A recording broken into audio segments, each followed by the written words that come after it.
Hey, what is up everybody? How are you guys doing? I appreciate you coming and checking out this video and checking out the channel. This is going to be a little bit different video today.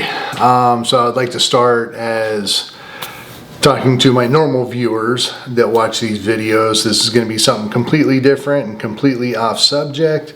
And to people that are coming in that are not subscribers to my channel or don't normally watch my content, there might be points that I'll reference something regarding homesteading and preparations and stuff like that that I normally talk about. But I will try to keep a bulk of that content towards the end. So if you're a regular viewer of my videos, I'll address things a little more geared towards that towards the end of it. But I wanted to kind of talk about what's been going on in my life. I recently had a procedure, technically a surgery on my back, and I've got my fingers crossed. So what it is, it's a radio frequency, RFA,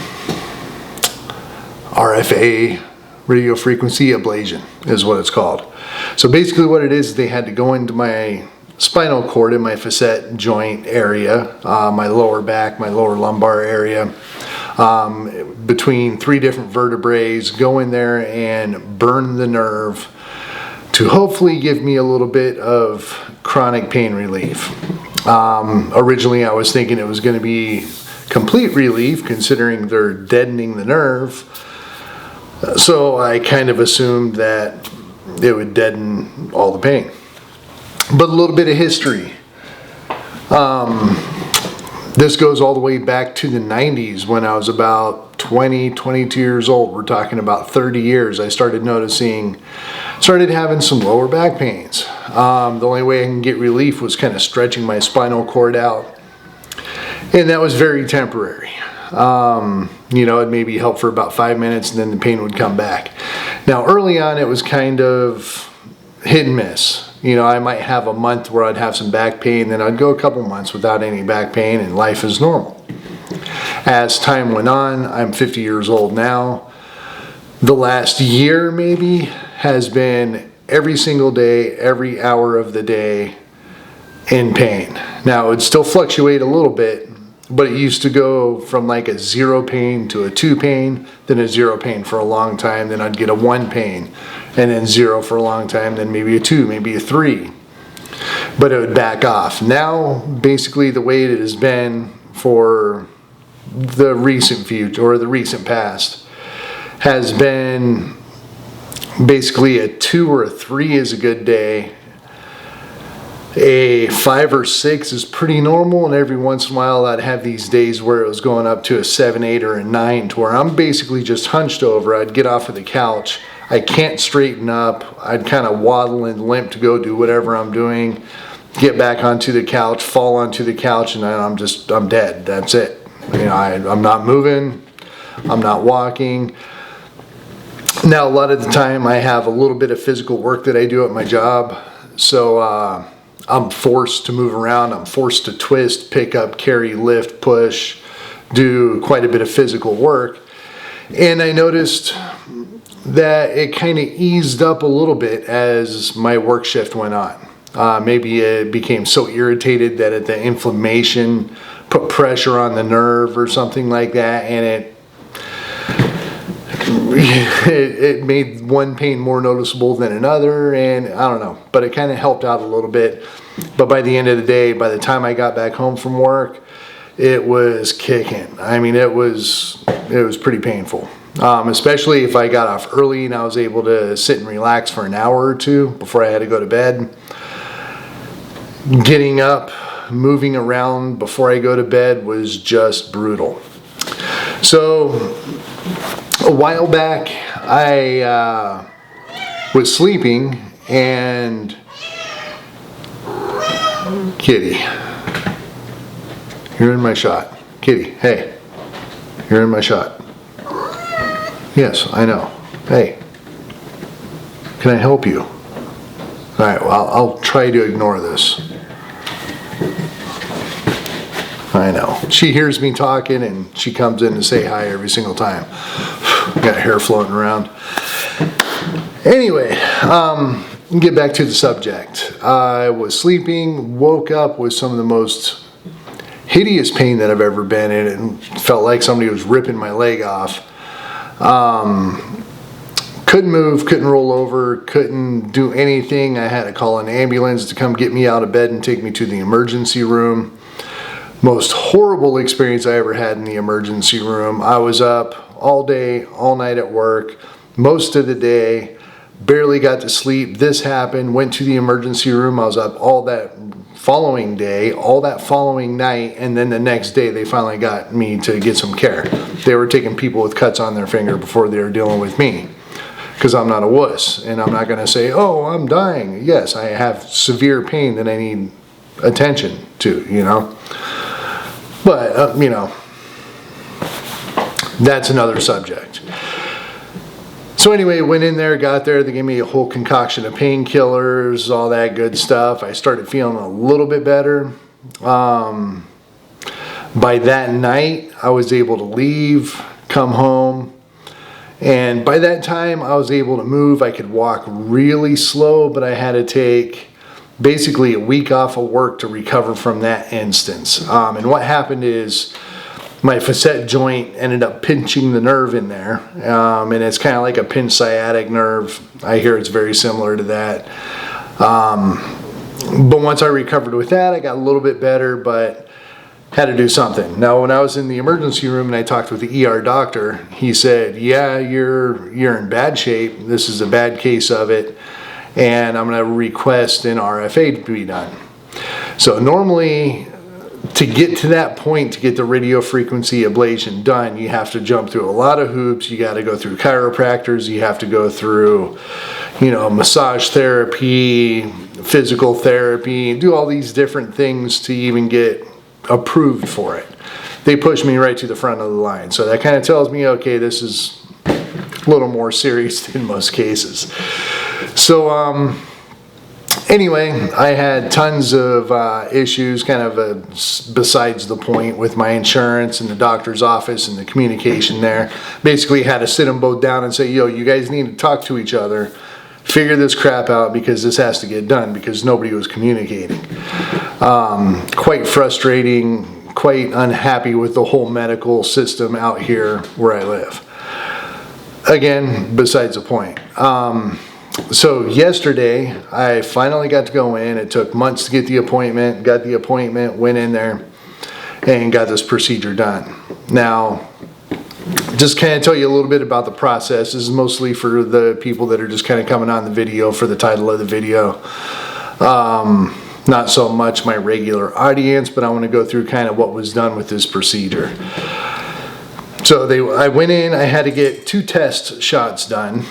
And it's basically a nerve block that they do. It's a chemical nerve block. They go in there to the area of interest, deaden the nerve, and then, okay, get back with us and tell us what the effects were from that. And that by doing that, they're going to know that actually the RFA is going to be an effective solution to the problem that I have.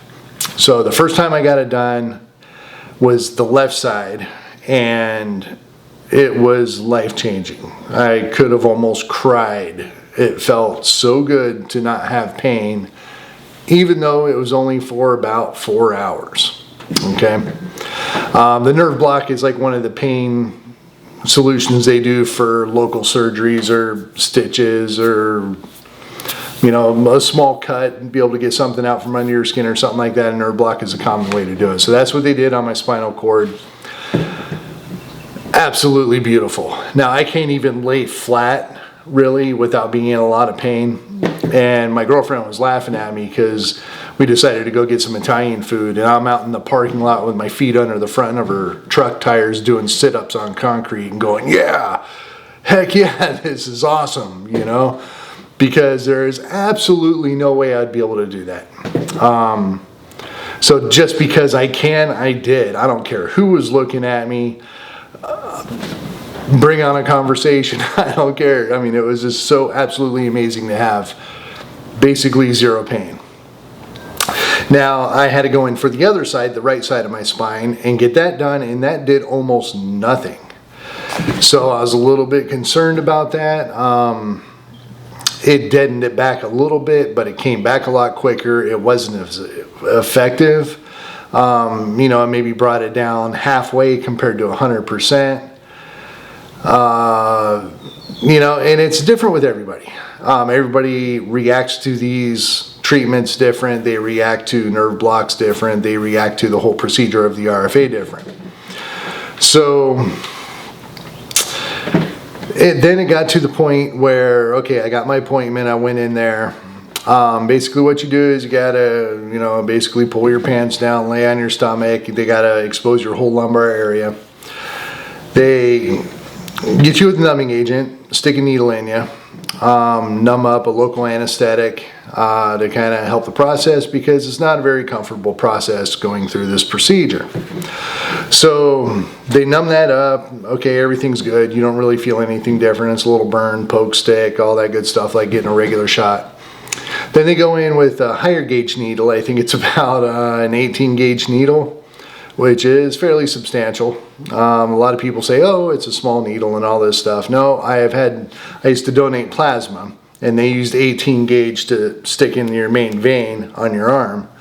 And you see how big that puppy is, and it is not small. It takes a chunk of skin with the needle as it goes in.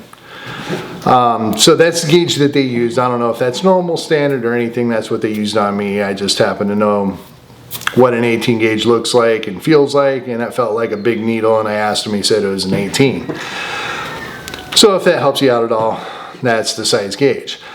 Now they use a bigger gauge because they have to stick basically an electrode or a wire down the needle on the inside of the needle to do work. So it's a good sized needle.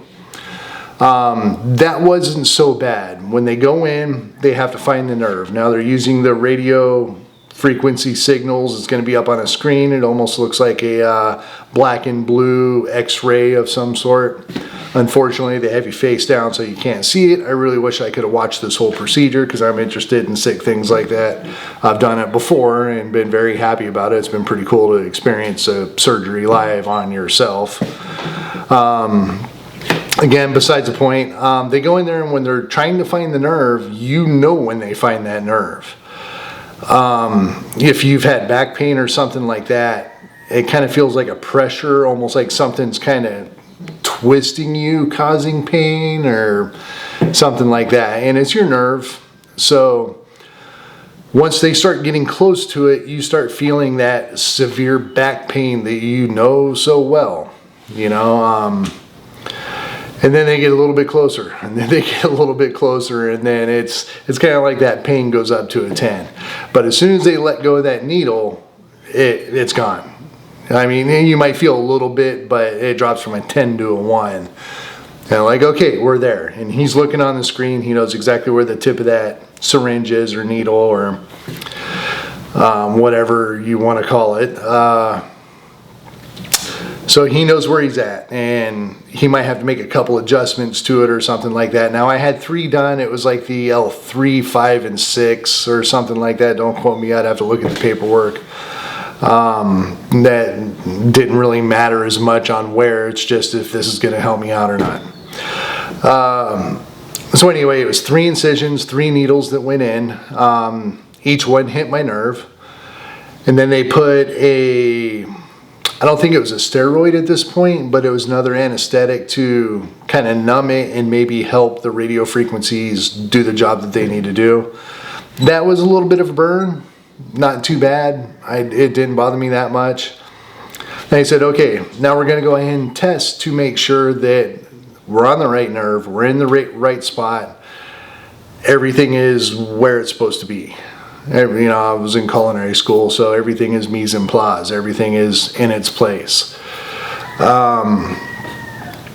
So what they do is they go ahead and drop the, I keep wanting to call it an electrode or an electrode wire. The wire that's going down to actually do the burn. Because what it does is it actually burns the nerve through radio frequencies. See, I'm sitting here, I'm kind of uncomfortable sitting on this chair still, but I'll get to that. So he'll stick it down in one of the syringes, and he's like, okay, we're going to go ahead and do a test just to make sure.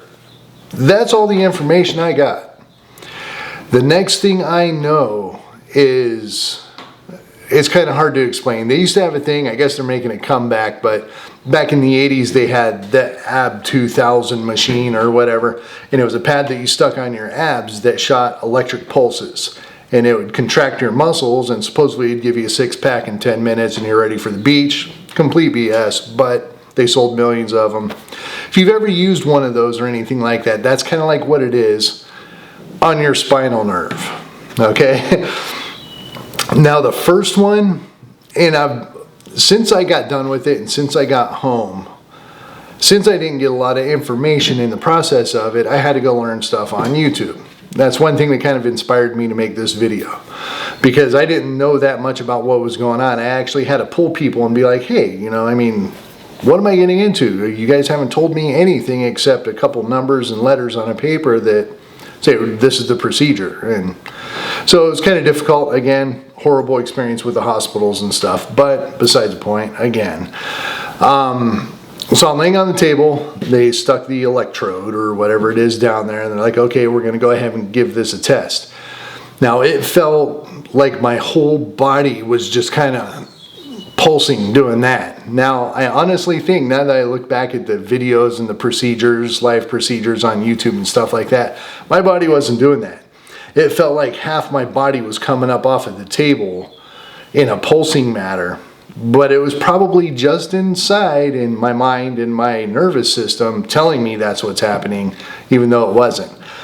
But it was quite the shock, to say the least, to have that just start hitting and pulsing on you right down your spine. I kind of flipped out a little bit. I mean, it was very uncomfortable, but more so, I just wasn't expecting that. I didn't know anything like that was about to happen, and then just my whole body feels like it's going into convulsions. I'm like, oh, whoa, whoa, whoa. And they wanted to just basically find out if I was getting any of that sensation going down my leg, because if it's going down the leg, they're on the wrong nerve, they're going to affect the wrong nerve, and that can cause permanent damage, but damage over 6 months or a year in your leg.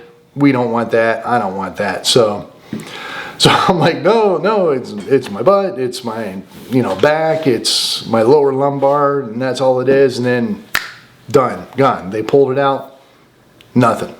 I'm just like, okay then. Okay, they're like, okay, we're gonna go ahead and do it for number 2. I'm like, oh, great, here we go. They drop it in there, and it kind of slowly built up, pulse, pulse, pulse, and it stayed very mellow. And I'm like, okay, this I can handle. This is no big deal. It feels like a regular backache or something like that. Not that bad. And they're like, okay, do you feel it in your leg? Go through all the checks and stuff like that. No, everything's good. I'm like, but that is very mellow compared to the first one. And they didn't really have anything to say about that. So I'm like, well,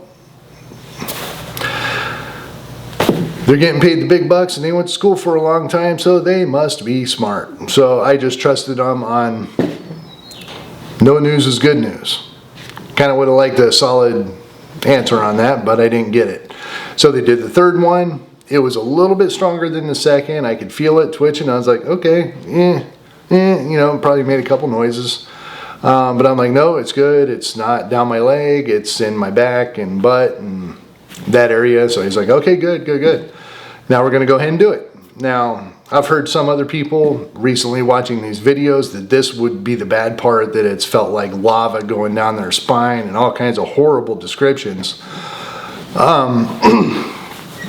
Mine, it was just a little intensity that slowly kind of got a little bit of pain and then just lightened up.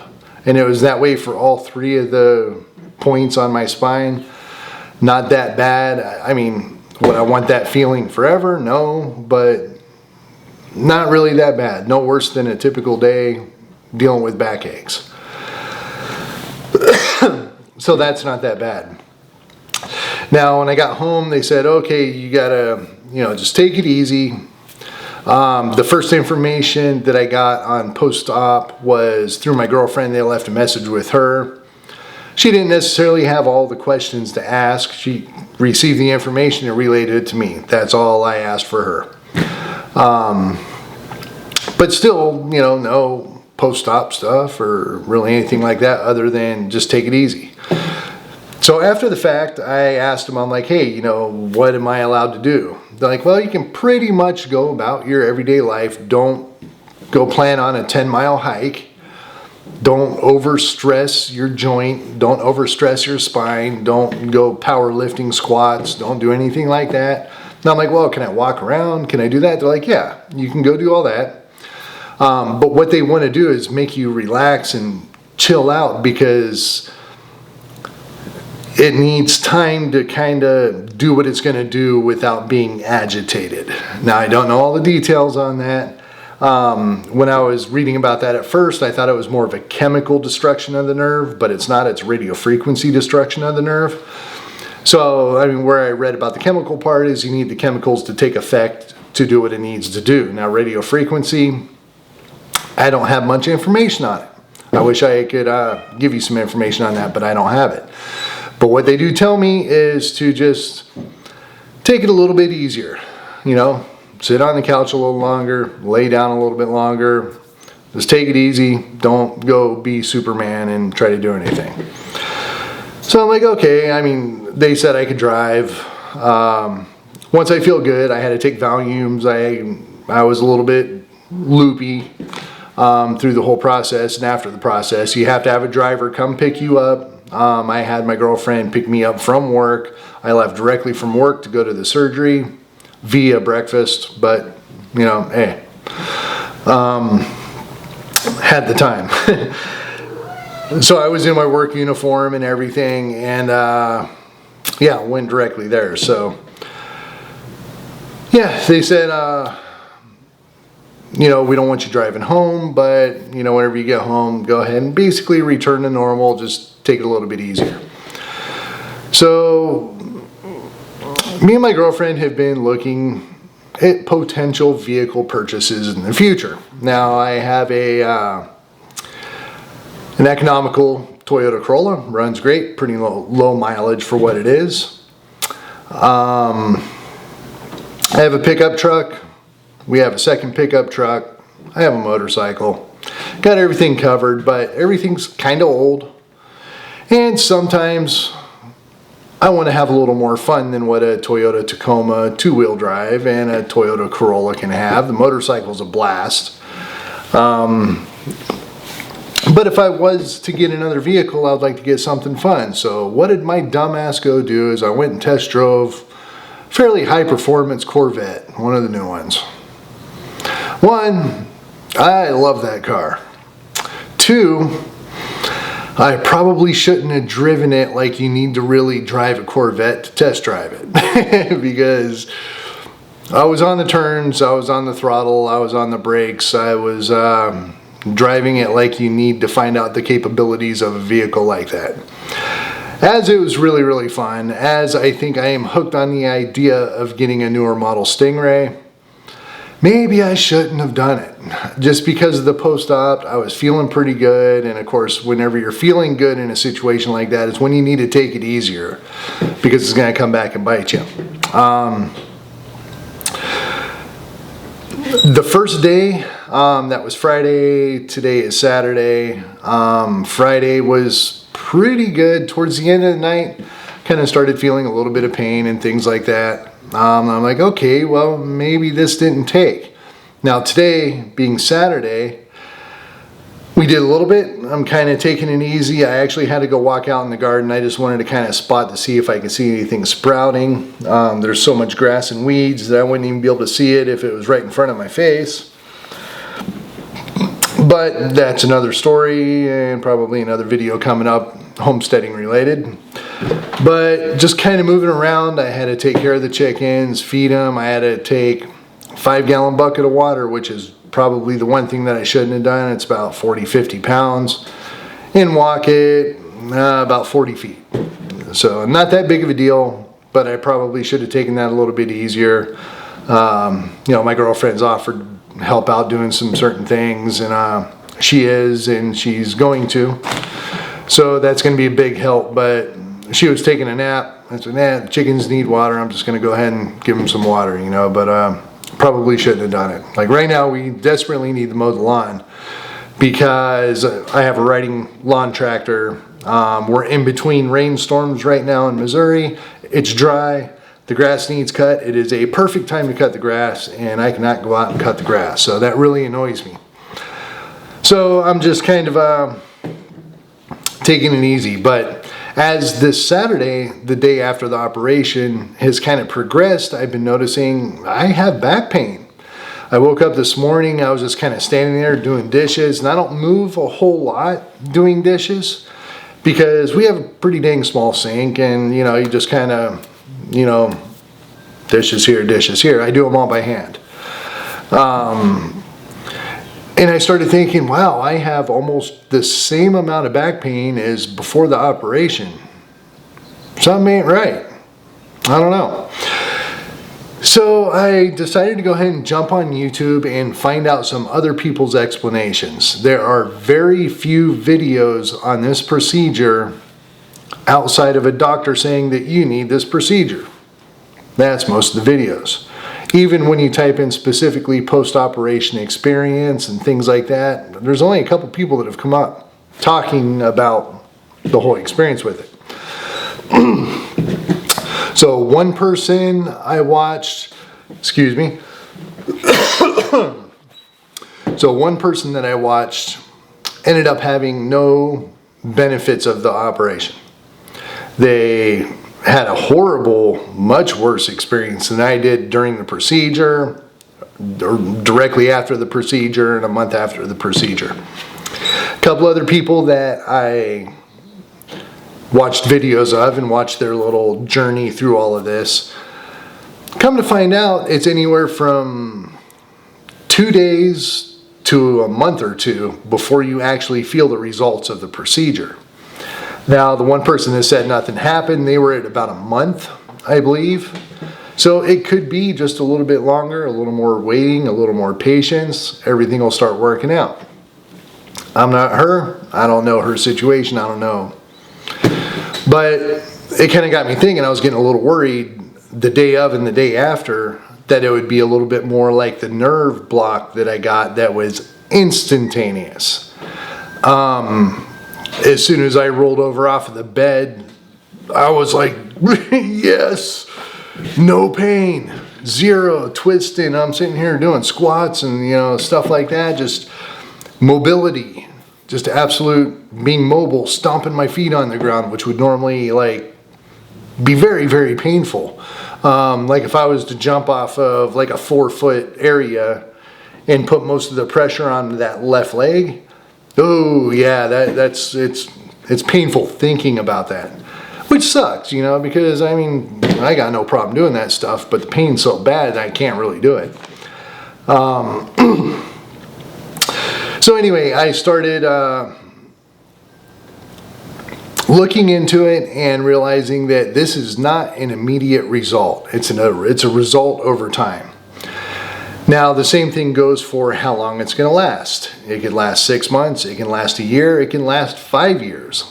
It all depends on how well your body repairs itself. Unfortunately, I feel my body repairs itself very well. If I get sick, it's in and out real quick, no problem, couple days, good to go, back to normal. I get cuts, they heal very, very quickly. My body has a tendency to heal itself up pretty well. That's not a good thing for this. That means my nerve is going to repair itself from the damage that it got on this procedure, possibly quicker than normal, quicker than the average patients that get this done. So I'm going to have to keep an eye out for that. And the bad thing is when the procedure stops working, wears off, nerve repairs itself, or however you want to look at it, it is an instantaneous back to ground zero type of situation. So you could be feeling great, wake up the next morning, and yeah, I could say a whole bunch of negative scenarios that can happen in that spot, but you're not going to be happy. I'll just put it that way. So if I was to go from no pain to where I was 2 nights ago, that would be brutal. that would be tough. So at that point, I'm gonna have to reschedule another appointment, get it taken care of. That might be another 2 months, which unfortunately I can't really say ahead of time. I kind of gotta know when this is gonna happen. So I will go through the whole coot and kabang, or whatever they say. What's the saying? Doesn't matter. I'm gonna have to go through the whole ordeal again, get the whole thing started, get another appointment. I don't think I'm gonna have to go through the testing and the nerve blocks and stuff like that. I might be able to just get right in there, get the ablation done, and be good to go for another set period of time. Now, the doctor I talked with today said anywhere from 6 months at an absolute minimum up to 5 years. Most people are 6 months to a year. As you get this procedure done more and more, that gets widened out. So it might be 6 months the first time, 10 months, 12 months, 13, 15, 18, 2 years. It keeps getting extended out further and further on the relief that you get as you get more of these procedures done. Why that is, I don't know. That's what I heard. I'm just relaying that to you. Yeah. So that's been my experience. Right now I am in a little bit of back pain. It kind of helps to maybe stand up a little bit. I might do that. Let's do this. There we go. I'm gonna get that stool out of the way and just kind of stand here like this, because that relieves a little bit of pain. Actually, it's almost no pain at the moment. It was a little painful sitting on the bench. So yeah, this is good. That's basically a little bit of my story on where this all started, when it started, how long it's been going on, what I'm doing about it, and what my hopes are for the future on this. I'm definitely glad I got it done. I'm definitely glad they kind of fast-tracked me up to the front of the line, with skipping a lot of the nonsense on trying to make sure that this is going to be the thing for me. I guess it was so severe in the emergency room. He said, yeah, no, you got to get going. Which was a help, even though I had to jump through some loopholes and stuff like that to actually get to this point where I'm at today, or at least the surgery on yesterday, for yesterday. Excuse me. So anyway, that's kind of where I am. Now I'm going to go ahead and talk more for my regular viewers and the people that know what this channel is, which is kind of preparation and homesteading and things like that. So if that's not your thing, you can go ahead and click off now. I appreciate you watching. If you are one of my normal watchers and subscribers, I appreciate you checking it out to this point, and I want to go ahead and talk to you guys now. So one reason that really got me kicked into doing this, now if we are going to have geopolitical issues, if we're going to have these consistent threats of cyber attacks hitting our hospitals, cyber attacks are already hitting our hospitals. We got a chance of the medical system going down. We got a chance of basic infrastructure going down to where you might not be able to get these type of things done. Pain is not normal. I remember hearing that a long time, and I'm like, I'm always in pain. I'm always messing myself up. No, pain is not normal, especially radiating pain, consistent reoccurring pain is not normal. If you got that going on, get it fixed now. Start the process. Do whatever you got to do. If you have any medical issues that you are ignoring, blowing off, I don't need to worry about this. If you think it might be worse 5 years from now, get it done now. Get it done while you might have insurance. Hopefully you have insurance. If you don't, there's a lot of government assistance out there that's going to be able to help you out to maybe get some things done. But if you have issues, if you have pain issues, if you have anything that can hinder you from being the best that you can be, go get it taken care of. Please, because that opportunity might not be there with all these things going on in the world right now. So get it while it's good. Get it while you can. Even if you got to pay a bit out of pocket to get it done, definitely start getting things done. Now I need to go in. It's my age. I got colonoscopies and I got to get all these, 50-year-old dude stuff taken care of. And I'm going to be starting those processes too. I wanted to get this. This was my main focus. This was really bringing me down in a lot of different ways. So I wanted to prioritize this. Now that this is taken care of and I have this done, I might reschedule another for my right side, by the way. But the main one's done, my left side. I'm happy about that. Now I want to go ahead and get to my regular physician and start making sure that some other things are going to get taken care of as quickly as possible. I have a high deductible insurance plan. My high insurance deductible plan, and my deductible is paid. So I have forked out quite a bit of money to be able to pay my deductible, which is a BS insurance plan, but it is what it is.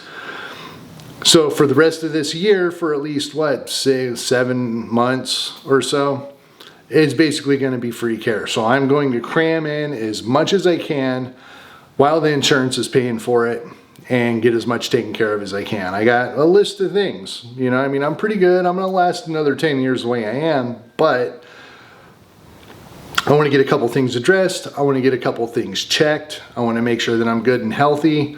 SHTF happens, you know, hey, I'm going to be in my best shape and best I can do. Actually, if I get my back fixed, I'm going to be able to start working out again. I got to admit, I know I did a video like, hey, work out no matter what, at least 5 minutes a day. I have not been able to do it.